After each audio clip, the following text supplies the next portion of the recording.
ایک اہم خبر شامل کرتے ہیں۔ وزیر اعظم کی کامیاب پالیسیز نے دنیا بھر میں اپنا لوہا منوانا شروع کر دیا ہے۔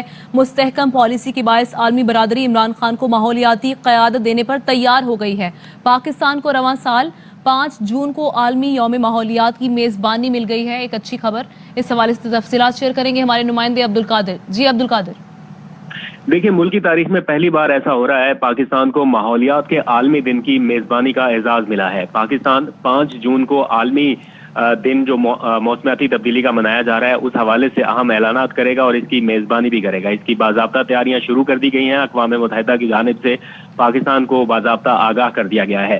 پاکستان کی جو کوششیں رہی ہیں، کامیاب پالیسیاں رہی ہیں، خاص طور پر ماحولیات کو لے کر، ان کے تناظر میں یہ فیصلہ کیا گیا ہے۔ اب پاکستان دنیا کو billion tree, clean green Pakistan, electric vehicle policy اور نیشنل پارک سمیت گرین جابز کے حوالے سے کیے جانے والے اقدامات سے آگاہ کر سکے گا۔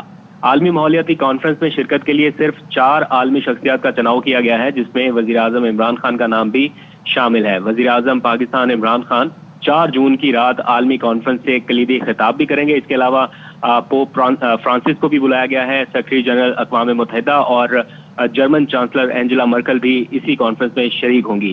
وزیر اعظم کے معاون خصوصی ملک امین اسلم نے اس بات کی باضابطہ تصدیق کی ہے اور عالمی یوم ماحولیات کی تیاریاں پاکستان میں شروع کر دی گئی ہیں، جس کی مرکزی تقریب اسلام آباد میں ہوگی، لیکن وزیر اعظم عمران خان 4 تاریخ کو ورچوئل خطاب کریں گے۔ یقیناً ایک فخر کا مقام ہے۔ شکریہ آپ کا عبدالقادر۔